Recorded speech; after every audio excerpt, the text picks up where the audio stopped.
that she's here. Both of these women, the courage that it takes for them to be here tonight is pretty incredible. So I know you are such a great welcoming crowd, but if we could just give them all of our support. I mean, it's amazing, right?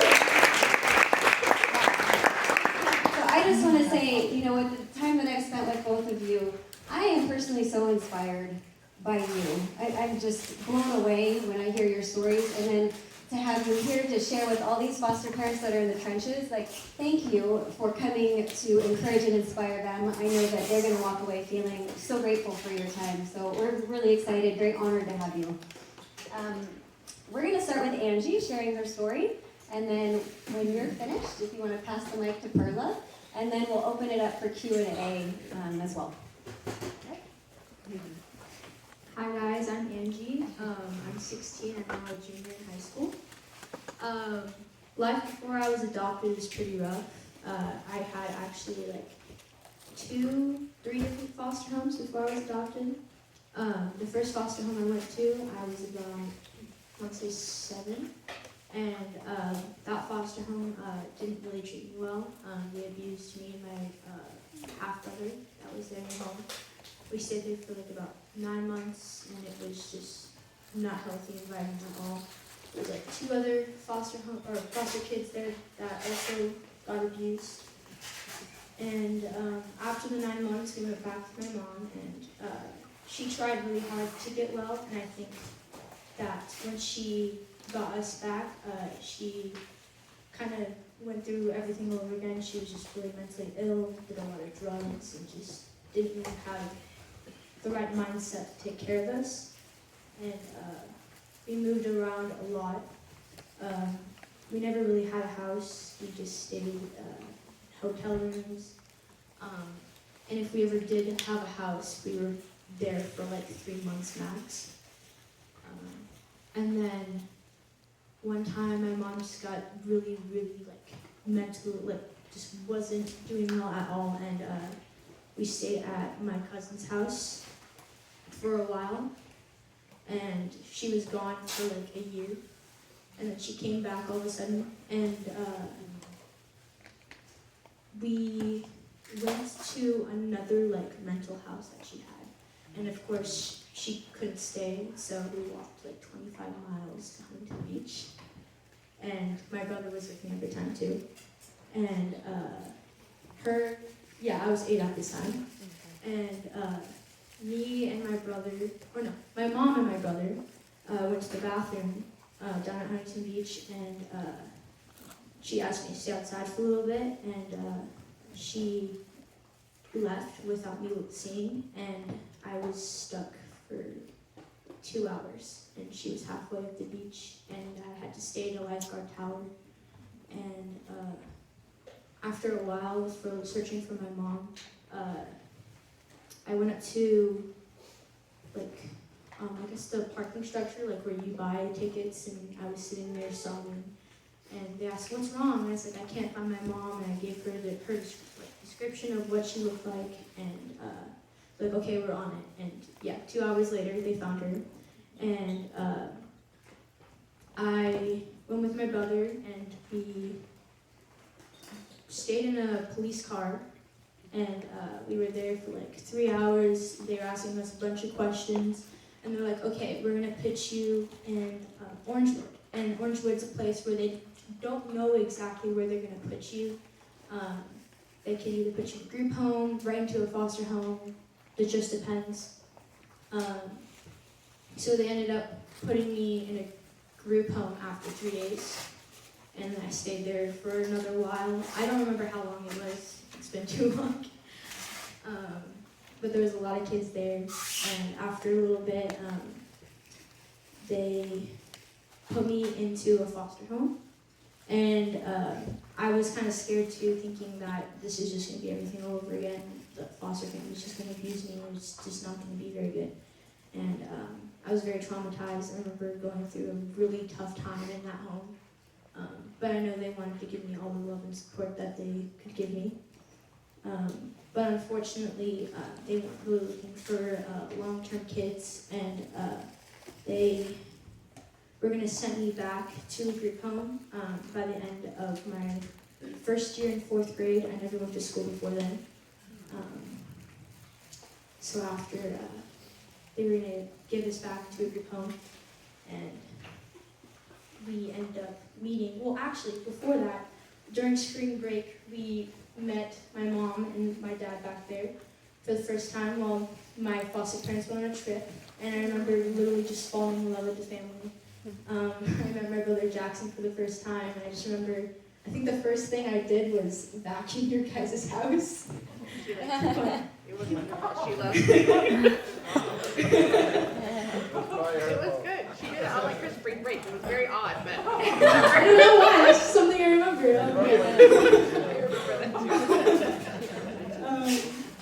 But yeah, I was there for a full week, and I just remember having so much fun.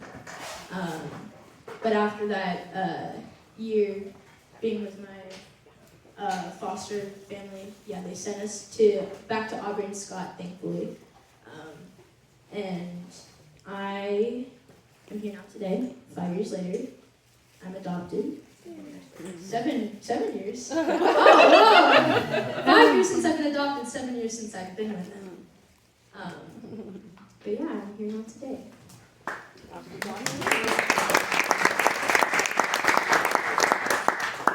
Oh yeah. So while I was going through that tough time, before I came with Aubrey and Scott, I always felt like there was something there with me. And once I came to their home, they knew about this God in heaven, Jesus Christ. And once I went to church, after a while, I kind of realized, like, God was always there. Like, I felt it before, I didn't know what it was, but after I learned, I was like, yeah, that's God. And he was there with me the whole entire time, and I just couldn't be more grateful for that. what are you doing now with your life? Now, I was on American Idol a couple months ago. I love art, love music, of course. Yeah, I'm just trying to get through school. I'm gonna be a senior next year, it's gonna be crazy. But life for me now is just pretty normal. Like, I look back at everything that's happened, and it almost feels like a dream because I have such an amazing life and such an amazing family now. I have 5 younger brothers. They're somewhere over there. And yeah, I don't know. It's been pretty nice. Thank you.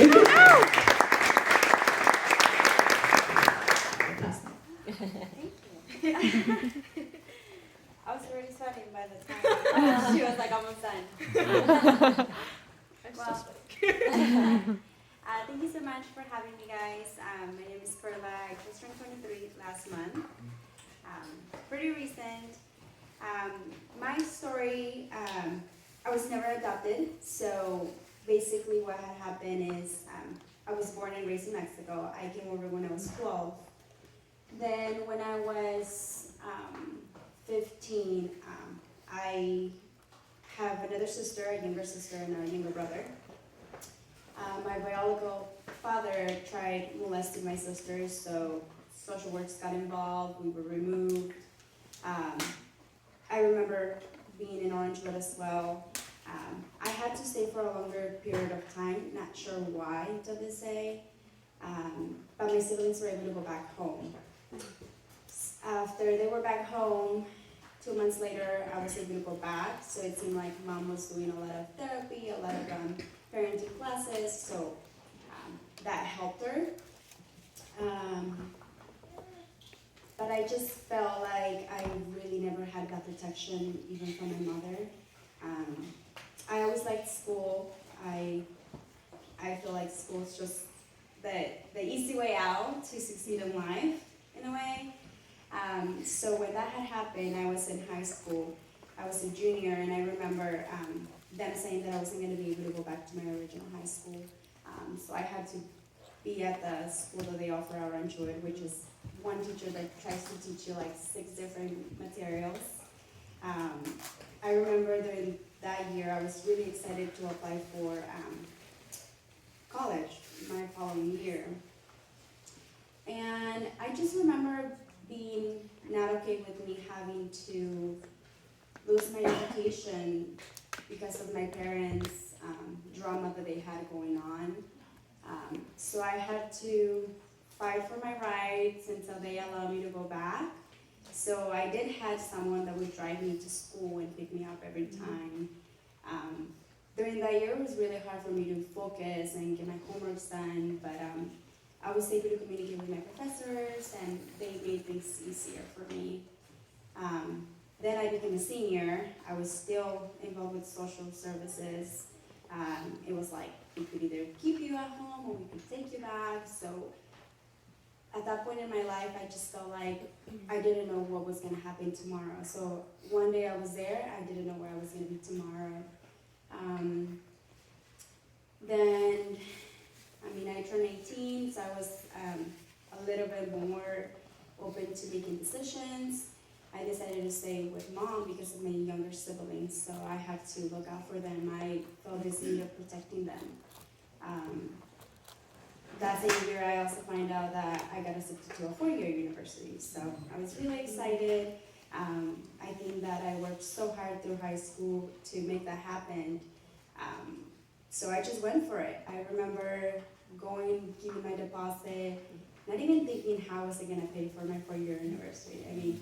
I wasn't even able to apply for financial aid, so it was like, I kind of hoped that I was gonna get it for free. Obviously, that was not the case. About a month and a half that I was in Concordia University, I had to drop out because I knew that there was no way. My mom wasn't gonna pay for my school. I wasn't gonna take the food in my siblings' table in order to pay for my school, so I couldn't be selfish.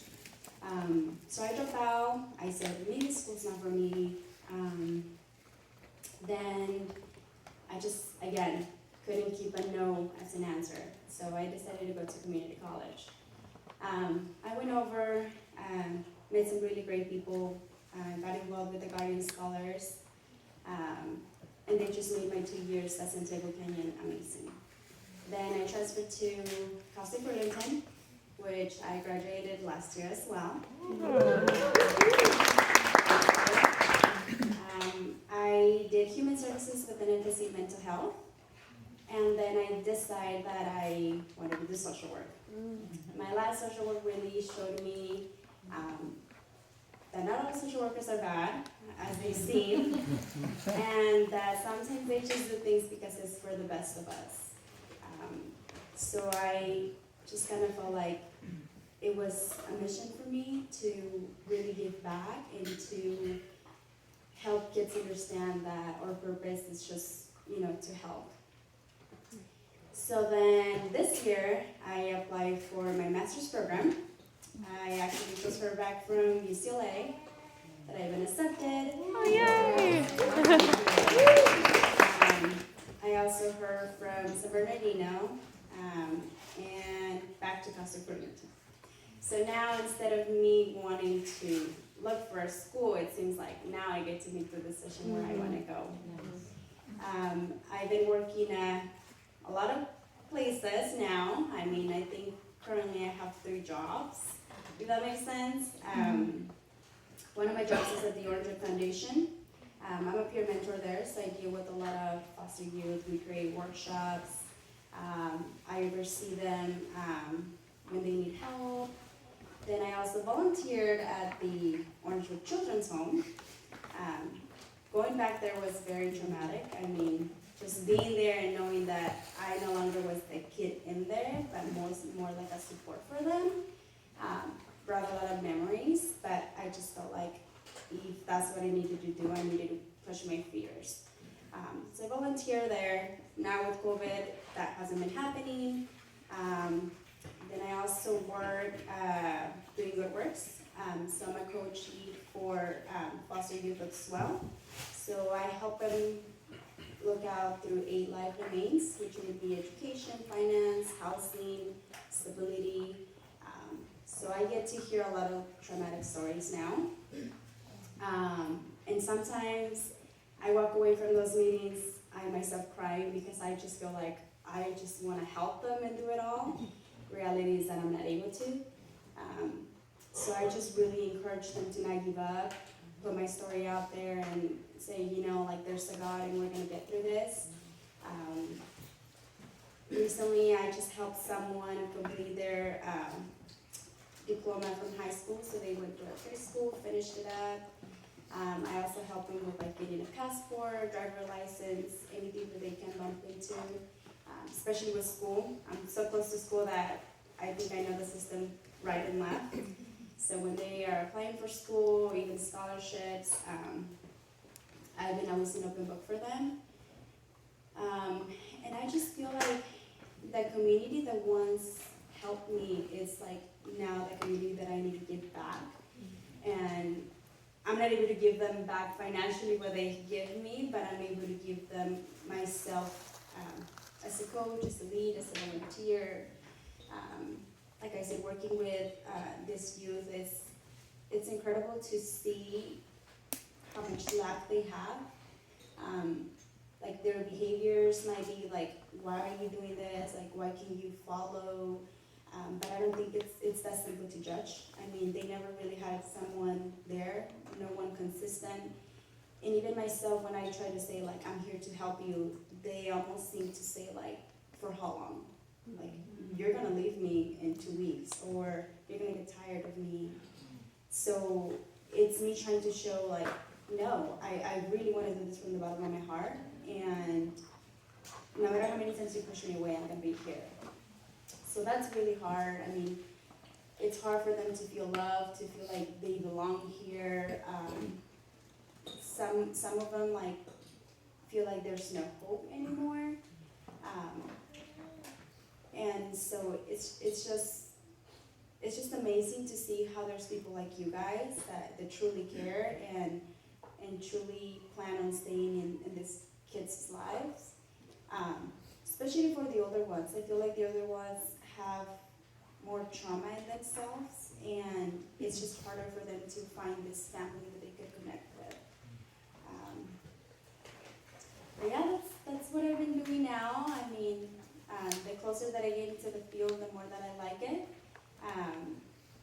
I am planning on being a CASA eventually as well. So I'm just doing a little bit of everything. Just really wanting to give back. I'm grateful for where I am now.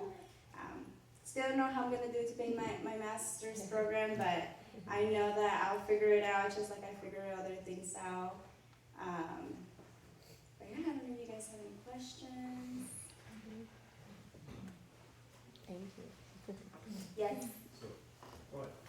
So Perla, it's pretty incredible, like all that you've already accomplished. I mean, I'm hearing that and go, regardless of the background, that's pretty impressive. And you know, for you to go into kind of this social service field, I think with your experience in education, you're going to be amazing. We need more people like you in that field. The question is, you know, as you're obviously very motivated, very focused. Did you have like mentors or people that you could look to as a model, or how did you get so motivated? Yes. So I always say like, I probably have an issue with saying yes to everything. Like, That's why she's here. I love that.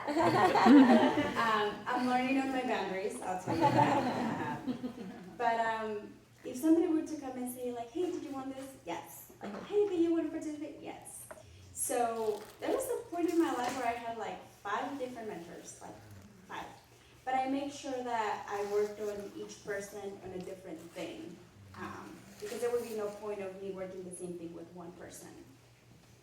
So yeah, I had a lot of people that to this day I keep my connections with, and they're the first people that I will text them like, just got accepted to UCLA, I just did this, because I know that they cherish my accomplishments as if we were family. I 100% believe that family doesn't always come from blood. So I feel like when people really care about my well-being and my success. So I had that motivation. I always felt like I wanted to be important, if that makes sense. I wanted someone to look at me and know that my past doesn't define who I am. And I think that's just something that keeps me pushing. Just last year also, I was able to get my my residence card. So now I've been traveling the world when I can. Just also spreading the word, because being kind is something that doesn't cost us too much. Like I said, I work for a company called Doing Good Works, so the name itself says it all. And I think working for them too has shown me to really do good. I mean, they have gone above and beyond for me, and like I said, now it's just my turn to keep on focusing and to coach others, to have more people like me, like we said.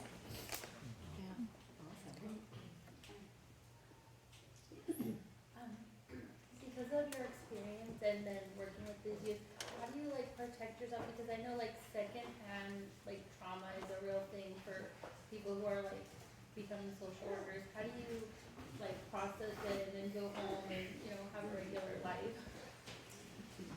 My answer is always therapy. Therapy and funny story about that. When I got in the system, they obviously gave us a therapist. I was forced to go to this therapist weekly. I remember showing up to therapy saying, my life is fine. She would ask me, so what's new? Nothing, I'm good. So, I mean, she was getting paid, so she was like, whatever you do, girl, I'm getting paid. So, I did it until I was finally cleared to go back, and I'm sure she cleared me because there was so awkward moments that she was like, she's done. And 4 years later, I reached out back to her. I remember just navigating the internet until I found her. I remember sending her an email saying hey, not sure if you remember me, but I would like to see you again. So she set up a Zoom meeting with me. We talked for probably about 2 hours. And I mean, therapy is super expensive.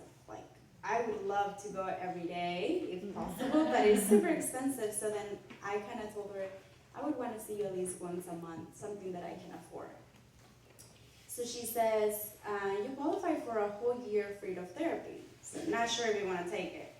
So I'm like, you're going to regret telling me this because I'm going to see you every day.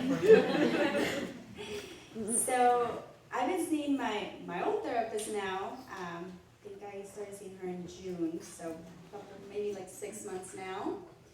We see each other weekly, and she's been impressed of how open I'm now, and I just think that I personally needed to be ready. I needed to know that I wanted help and that I needed help. And your question was, how am I going to help these kids when I haven't even dealt with my own trauma? I cannot just try to help kids when I'm now bringing this past trauma and maybe not handling. So I take care of myself. I do a lot of self-care. Obviously there's some things that I can change from my life or my past. I mean, I wish my mom was a little bit more proud of me, of what I've been doing. But I can't have that, and I think I just learned to forgive without having someone say, I'm sorry that I lacked on this. But yeah, just taking care of myself, and I know that it's a long journey. I don't think I'm going to be done with therapy anytime soon. But yeah.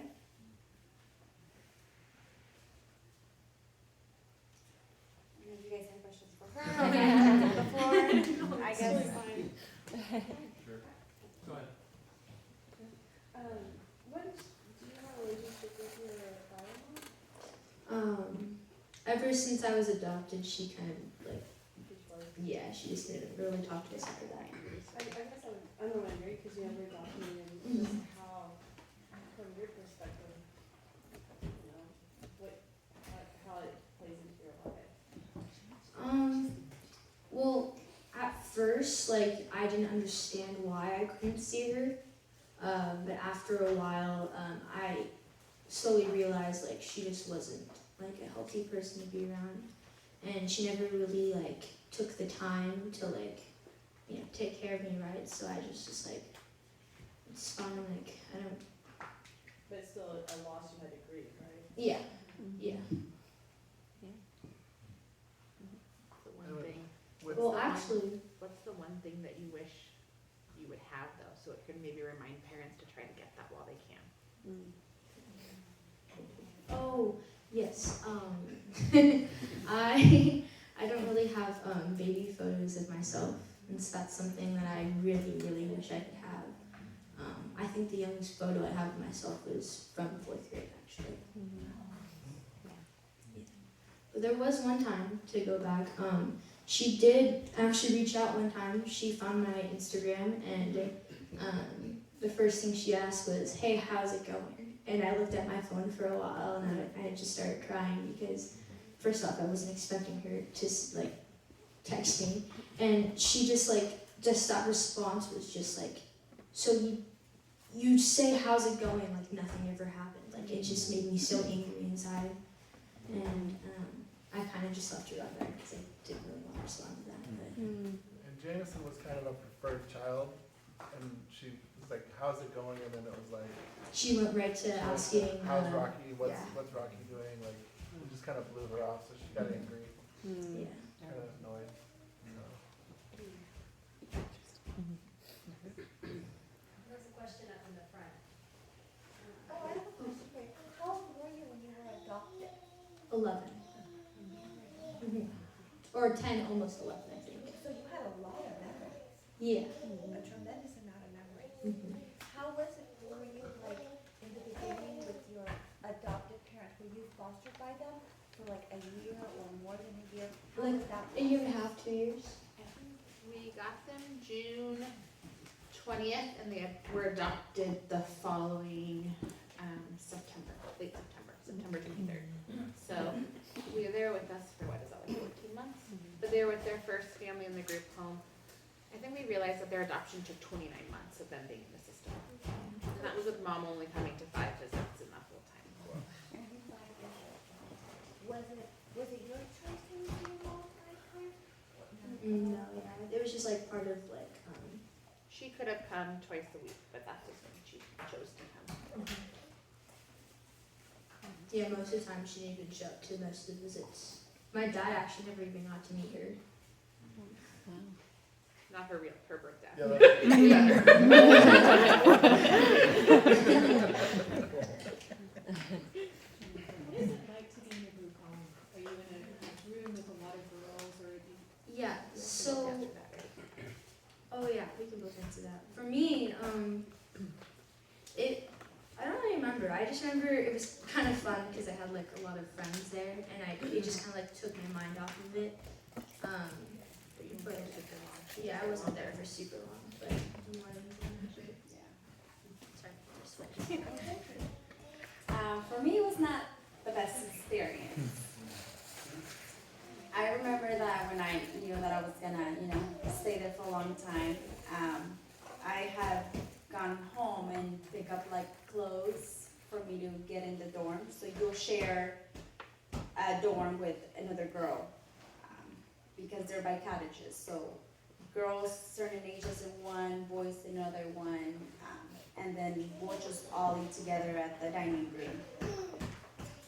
And I remember me taking my clothes and everything, and my roommate at the time was gonna get adopted. So I was in school. When I come back, my clothes were stolen. So I had no clothes. I remember just like crying because it was the only thing that I had close to home. I wasn't allowed to go home, so I had no clothes. Funny story now I actually am her mentor. So, I mean, I don't know. In the beginning when we introduced each other and we were like, oh, she's gonna be your mentor, her face was like, no. But I mean, I think she was young. I'm sure that she was there for a longer period of time, so maybe my clothes seemed very new to her, and it pushed her to take my clothes. Now we joke around and I say, you better give me my shoes back, but just jokes. But something that I also remember is like you kind of get punished if you do something. Like there's like I remember being a board where they'll put your name and the time that you had to go to bed, and if something went wrong or like somebody got into a fight with you, you had to go to bed by 7, or you were not allowed to have your 15-minute phone call. And I mean, now that I reflect as a staff, it's hard for a staff to watch over like 15 girls, right? And then these girls are just mad, so they're gonna fight with whoever. I remember I was having to fight for taking a shower. I was having, to deal with crises that had to happen there. So I just feel like mentally you're already going through a lot in your head, and being in those like environments is like a lot more, if that makes sense. Because everyone comes to this place with trauma, with a lot in their head, so it's just like not healthy. Like you just hear things right and left, and so you don't know what to be worried about. Food was horrible too. I don't know, it almost felt like a little prison, if that makes sense. Like it almost felt like you're in jail, and you hear people that they're like running out, and then they like, next thing you know, they jump the fence, and then there's a bunch of cops there. Yeah, I forgot how like. Yes, Yeah. I mean, I hope that now they're better staffed and there's more discipline, but it was really bad. It was really bad. I've been there lately, and it has gotten better. The numbers are a lot more down. That whole 0 by 2020 at Saddleback, the numbers actually got down to 6 before COVID. So in the whole place, so it has gotten. I've been there. Yeah, I was just there a couple weeks ago, and I feel like it's gotten a lot better than my first encounters there 12 years ago for sure. They're trying, but it'll never be. It's not where a kid belongs. Are you talking about Orangewood? Yeah. Where you were at, in Orange? Yeah, Orangewood. so it's the children's home that is like by the block, and then the foundation is like, it's not the same, but they have the same name, so people always confuse them. The services are pretty similar, but like I said, the housing is at the children's home, and that's like when like a social worker gets involved and they take away the kids, that's their first stop. It's supposed to be a 24-hour kind of like housing, but it's impossible to have to find a home for those kids. So they extend it for a month, but then if they don't get adopted, like it'll get extended up to 6 months. Then after, that's when they'll send them to like different group homes. So it's just a lot of moving. It's not that great. Martha, did you ever go to a family foster home or just the institutional ones? I didn't know. Like I said, to this day, I don't know why I was there for 2 months, and my siblings were able to go back home. But I do remember getting like some, I don't know if they're like parents that wanted to adopt, but they kind of like want to interview you, like they want to see you and but I was never really up for it. It almost just felt like I just had to grow up too fast. So then I was like, I'd rather just be on my own. Like I mean, I never thought about just escaping, but it was like, I don't want to deal with a new family. Like, what is that even like? And I think my biggest fear was my siblings. It's like I'm their little mom. So it's like, what are they gonna do, these kids, without me? So.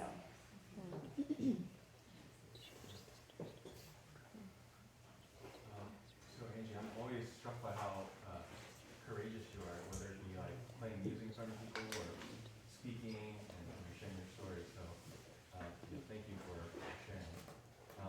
So we have probably a lot of foster parents. And so when you were in a foster home, not Aubrey and Scott, but what are things that they did that you appreciated, and or maybe some things that you didn't appreciate? I remember there'd be like some nights where I would just be screaming and crying because either something like triggered me or like I just was not doing so well. And I just remember they were just really patient with me, and I think they would they had this snow globe, and at the bottom they played like a little music thing, and I just remember that kind of calmed me down. But just being really patient, figuring out oh yeah, I also did therapy and stuff. They put me in therapy, and that also really helped a lot. I don't know. Was there anything with you guys that we did? We did lots of therapy, and I think something that changed, and we saw a big change in both the kids coming to our home, even just for that week. We ran into them a month later at the Olive Crest Disneyland Day that they used to do. Those days were so good before 2020. And they ran up to us and gave us a big hug. And I remember looking at our case manager, Jess, at the time, and her mouth dropped. And it was, they'd never seen the kids in a year that they were at their other home ever be affectionate before. So I think those things just, they teach you in a lot of your trainings, don't touch them if they don't want to be touched, but definitely it's okay to still ask for that touch. So Scott would sit with Jameson when he had his breakdowns, and there was one night he had a breakdown, and Scott came out an hour or so later and said, "Oh my gosh, I broke the horse." And I was like, "You broke the horse?" He's like, "Yeah, he asked me to sit with, he calmed down and asked me to sit next to him." So just being there present in those moments, being there present with her in hers, and just sitting with her and actually just being there, the whole validating thing, and just saying, yeah, it sucks, but also being so age appropriate with them. The other family would just say, when Jameson would say, I want to go home. Okay, cool, that'll happen. It was never, you can't go home, your mom's not well, and just saying, and it didn't have to be for Jackson, our 13-month-old was abused and had tons of broken ribs and brain bleeds. We never had to say, oh, your mom beat you, it was never anything like that. Your mom can't keep you safe, why was I adopted? At 4 or 5, when we start talking, more openly, we always talked about being tummy mommies versus heart mommies and all that stuff, but just saying early on things like, your mom couldn't keep you safe, or for her, Jameson would get more upset than Angie. Angie had processed it a lot by the time she got to us, and they say, kids at every developmental age have to reprocess. And Jameson's developmental age is like this, barely going up, so the processing is definitely always harder for him. And so just reiterating, your mom couldn't keep you safe. Her brain, and you get mad at her and saying, you can be as mad as you want at mental illness, but being mad at your mom, she has no control over the fact that her brain is broken, and just explaining that to him. But I feel like that helped with both of them. Just you guys are gonna stay here. We're your forever home. This is it. Be yourself. Get these freakouts out. We called them powwows. Do you remember? Yeah. We'd sit in her room and have our girls powwow. We're the only girls, and talk about all sorts of things, birds and bees. We had all the good talks in there. All sorts of things they come home with in junior high asking them about. But yeah, I think just being real. Yeah, being real and not saying I'm sorry. You hate that. When people say, I'm so sorry for what you've been through. It must suck to be adopted and all those questions, and I'm it doesn't suck. I'm great. Showing empathy versus sympathy, I think, is a big thing. Yes. Sympathy just makes them feel pity. You just have pity. And I don't think any kid that's been through something hard wants to have any more pity. But more empowering. And I guess if they're struggling, I guess asking do you want comfort, or do you want someone to talk to you right now? And just seeing what the response is. Because if they don't want the comfort, and you go for a hug and they don't want that, it's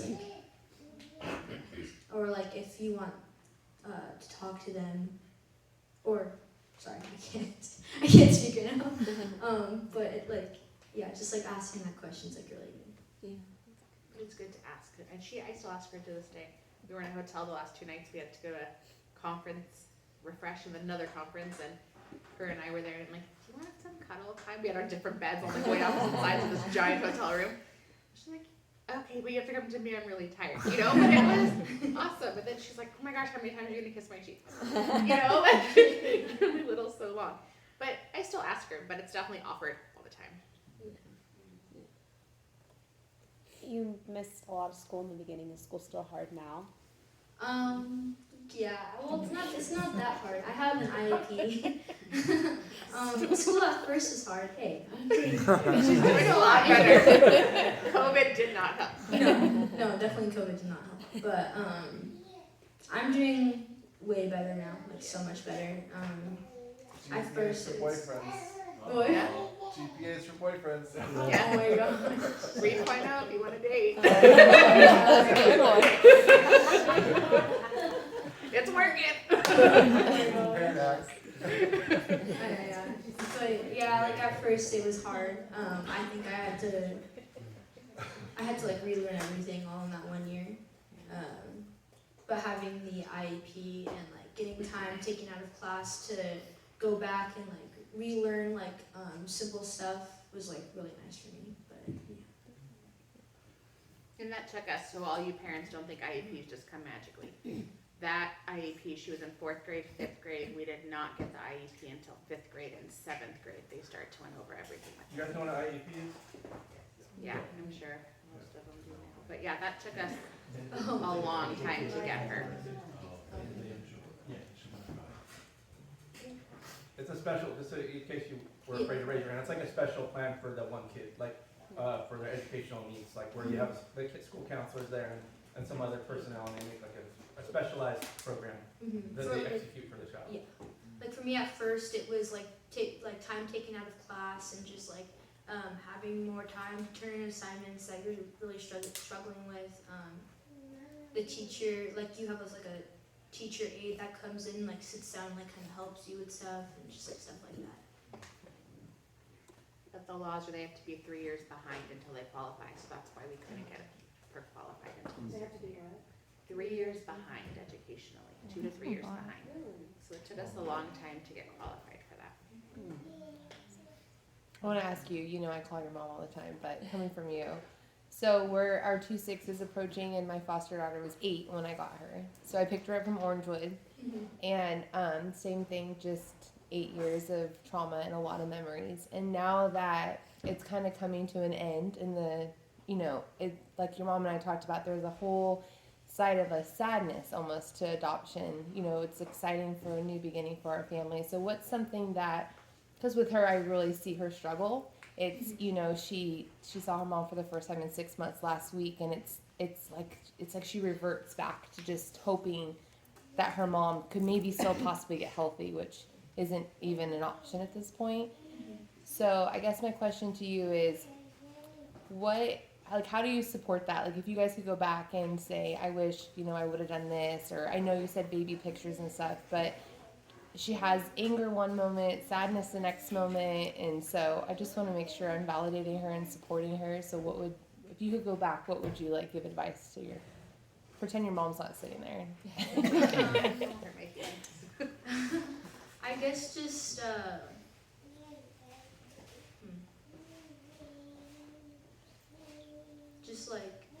letting her know like she's definitely not like her mom, I don't know what your story is, but maybe she just isn't in the right mindset to really take care of you, and if you did go back, it just probably wouldn't be the best for you right now, and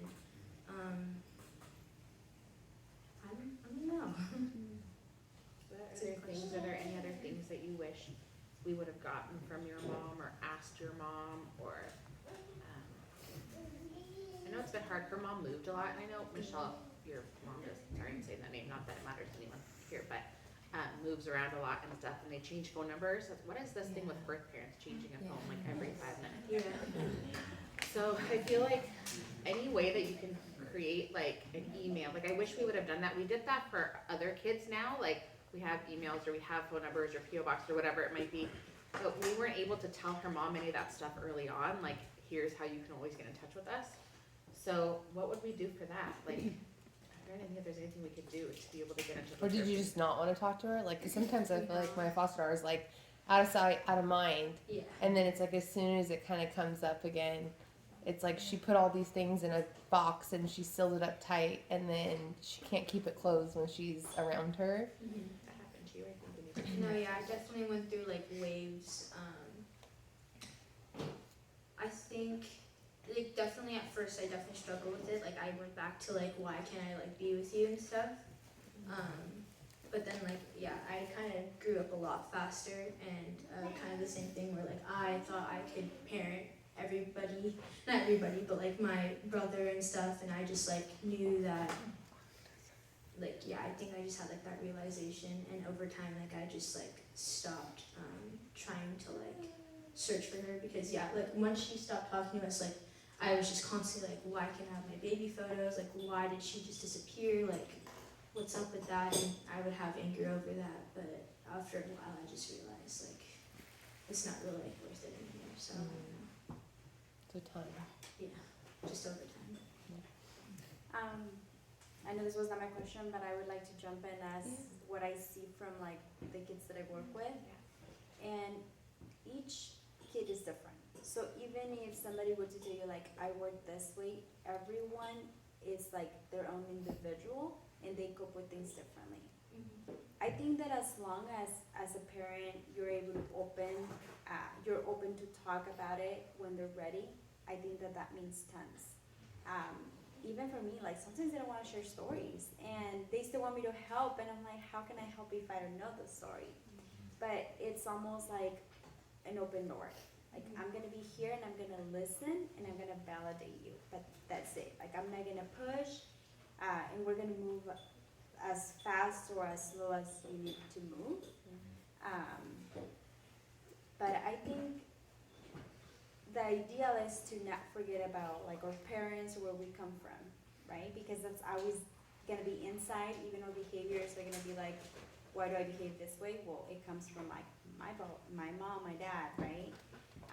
So I think just understanding that now it's like two lives, and they're able to go to the old one or the new one. I think like that's the best that can be done. They have a whole nother life before you, and it's a crazy thing. We tried to search for Jameson's Hollywood on his 9th birthday. He wanted to go to Hollywood, where he went with his mom. And so we took him to Hollywood. And after like spending, like $100 on parking for the day and $80 on a salad at the Getty, like crazy things we took him to. Or the Griffith Park Observatory. Like he was like still so bummed, remember? And then we're driving home and he kept talking about this restaurant, Portillo's. And I was like, the only thing I can find is Portillo or whatever in Buena Park. Okay. So on the way home at like 9 o'clock, we hit the drive-thru. He's like, this is it. I'm like, what is this? Well, this is Hollywood. Buena Park was his Hollywood. Like, so remembering that their whole life before you, like, trying to piece it together is really hard. Luckily, if you have two, they can help each other. So but it's still the whole life. This is good, by the way.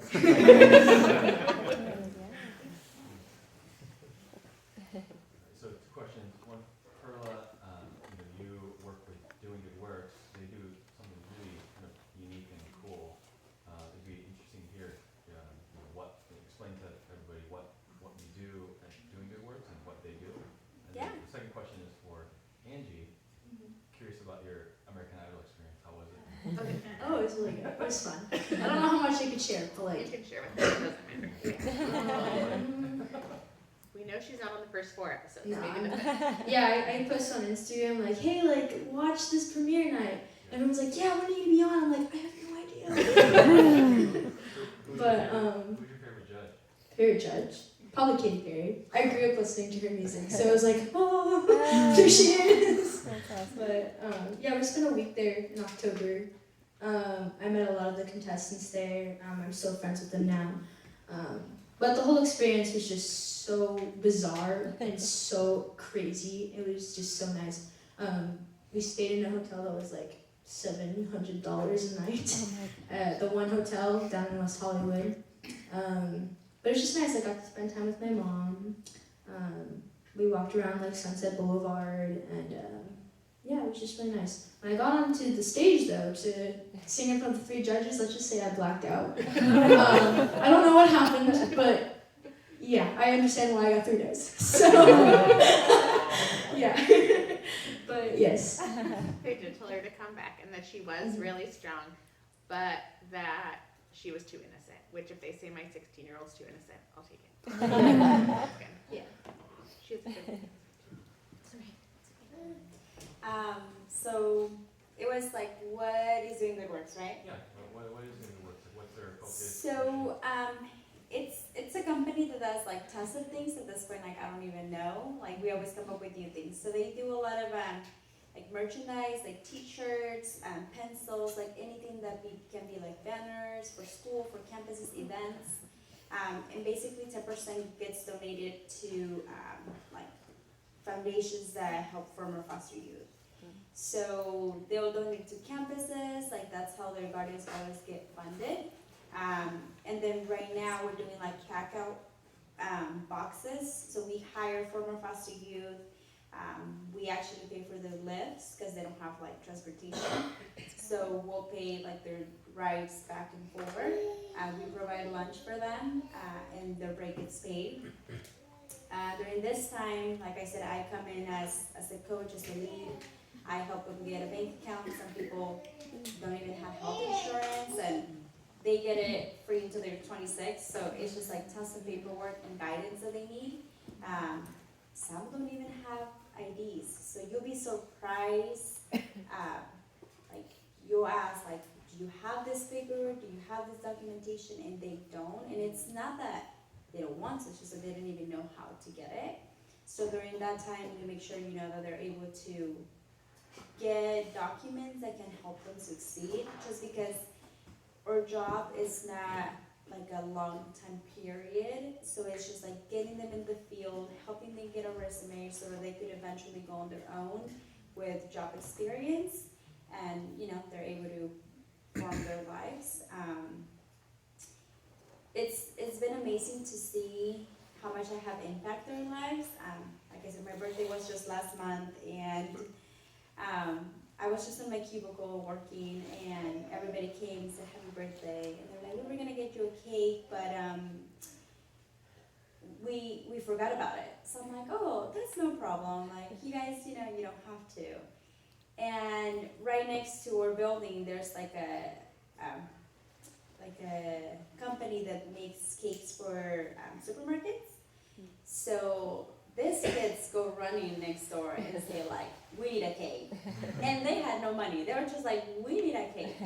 So I guess they explained how important the cake was and for who it was. So they gave them like a huge cake. They just come like singing happy birthday with a bunch of candles. You guys will see the videos on Facebook. You guys will see me there like almost crying because I was so not expecting that. And then they kind of like in their, did an interview to ask like why they did that, you know, like why did they go out of their way. And some of the words that they shared was like she's just been so consistent, so helpful. Like, I mean, we had one youth that was sick and he couldn't walk. He was like limping and he didn't have insurance. He had never gone to the doctor. So the company decided to pay for it, and he was like just super grateful for, you know, us being able to take him to the clinic and getting those costs covered. Just because, you know, like something that he had said that time was like, I'm not gonna spend $300 to the doctor. Like, I'd rather get sick until it goes away. And my question was like, what if it doesn't go away? He's like, well, I'm just not gonna spend $300 on it. So, being able to see what doing WordWorks really makes for these kids, it's just amazing. I mean, every time we get connected with different companies or foundations, they always want to send us tons of kids. Like, we want our kid to work here, but obviously we are based on business, so it's just like doing the business and giving back. You know, just giving back, whether it's through coaching, mentoring, helping them. But yeah. I just want to give a shout out to doing good works also. So the man who runs it, Scott Henderson, he actually used to attend Coast Hills, which is just a crazy coincidence. But he has been amazing. His heart is for foster care, and we approached him. I remember Tara Cyber connected us. I'm like, wait, is that the guy You who were right, I yes. So we were looking for a Totally by screen printer accident. because he may have to do my model. We were donated these by the Pop Off, these shirts, and then we needed screen printing, and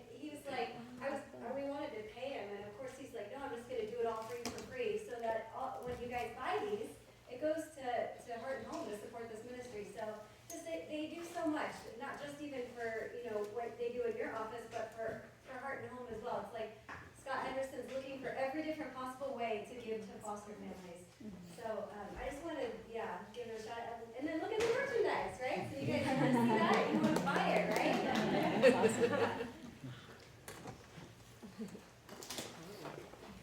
Hey Angie, so you shared that you had a couple of different foster experiences, some that were better than others. And I was curious, in looking back on those experiences now, was that hard to understand being in a home but not being like an adoptive, you're going to be here forever kind of situation? Or was there a time where you had to kind of grapple with, I'm here temporarily? And I don't know, how do you look back on those seasons of your life?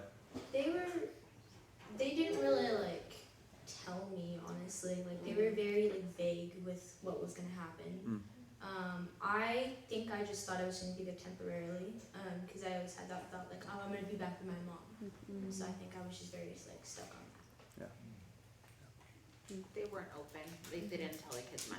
So the kids were they found out they were leaving all within like a couple days of leaving.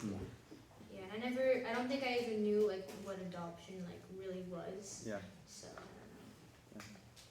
Would you have wanted to know? Oh, sorry. They were definitely treated like foster kids. Like they weren't. Yeah. Like the reason they stayed with us was because they took their kids on vacation, and it was they were treated different in that sense. Yeah. So. When They it had came to be time dropped off at our house because the next day they were going on a family vacation. It was just kind of. Yeah. They were really good in so many ways. They really helped the kids in school so much. She was an educator. He was an assistant principal. Or a therapist, actually, marriage and family therapist, and he was a principal. And so they really did help the kids in a lot of ways, like educationally. They taught them how to swim. Like there was a lot of good that they did. It just they weren't good at communicating. I don't know if someone already asked this for when I missed it, but like you mentioned that you had siblings. Like what are you still in touch with? Like what's your relationship with your siblings look like now? Yeah, I'm still in touch with my siblings. My sister, who's 19, actually had a baby, so now I have a little niece that calls me Bestie. So we're bestie, and I'm the bestie that's apparently reached to her. So yeah, that's real. And then my brother, he is 10. I try to see them pretty often. I mean, I have moved out and done my own life. One of those things is actually pretty hard. I mean, even me trying to move to school, like to another place, just makes me like I don't want to leave them. I'm just like 10 minutes away from them, but I don't think I'm ready to detach myself, even if it has to involve like my future or my life. It's almost like till I know that they're healthy and emotionally able to be on their own, and that's when I think I will make decisions for myself. Currently, I'm still there. Is your mom still with you, like at your house, or you? Yeah, my mom has my sister and my brother. Yeah.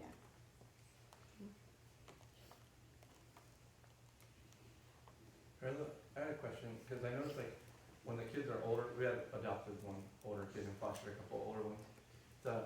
Do you ever get tired of telling like the adult, like a new adult, like everything about yourself? Because there's like the one social worker, then it changes, then there's the school one, and then like the CASA, the tutor lady, like one time. Like, do you ever get sick of like, I don't want to sick anymore? Yes. I mean, now it's a little bit more like it's part of my life, and I kind of own it up to, so it's like I'm gonna share that part of my story to somebody that I meet because it's still in my life, so it's not like I'm gonna erase it. So I share it, but I remember in the beginning it was like I thought about recording myself and just saying like, you wanna know? Listen to it. And I get that from my kids too, when I ask like, tell me your story, it's funny because they say something like, do you want the long version or the short version? Like whatever makes the easiest. And obviously they start with like a little bit and then it just kind of opens up. But I think asking the kids too much gets them exhausted. Like it's like they don't want to remember. And keep in mind that when you're asking or having somebody ask, they're reliving the moment again in their head. And something that I do is like, before I see my kids, I give them some time to process because I'm with them during that time. But the minute that my door closes, I don't know what is going in their head, and I don't know what approaches they can take. So, I usually always say like, there's a therapist, you can call me back, but I would say like the least that you want to ask, the better. Because then another thing that happens is like they get numb to the feeling. So what happens is like once they share it so much, it becomes like not even painful anymore. It becomes like, yeah, it sucks. And I wouldn't want someone to view their story as my life sucks. It's almost like it's something that happened that I had no control of, but I'm not gonna allow that to stop me.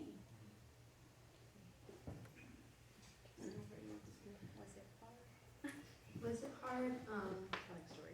Telling stories. At first it was, like, when they first asked me for my story, like, yeah, like, I'd share small details and eventually, like, the whole story got out. But, yeah, I'm still sharing my story to this day, as you guys know, obviously. Yeah, I just kind of gotten used to it, like, over time. And, now that I've gotten used to it, like, I kind of want to share my story more, actually, just to, help you guys understand. But yeah, I don't know. At first it was hard, but then I realized that like no one was gonna really like, judge me for it, and that no matter what, they just wanted to know what happened. So.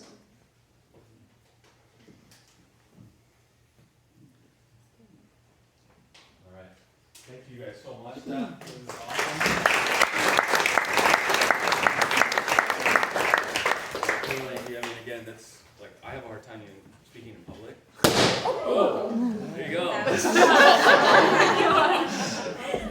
My life just flashed back. So we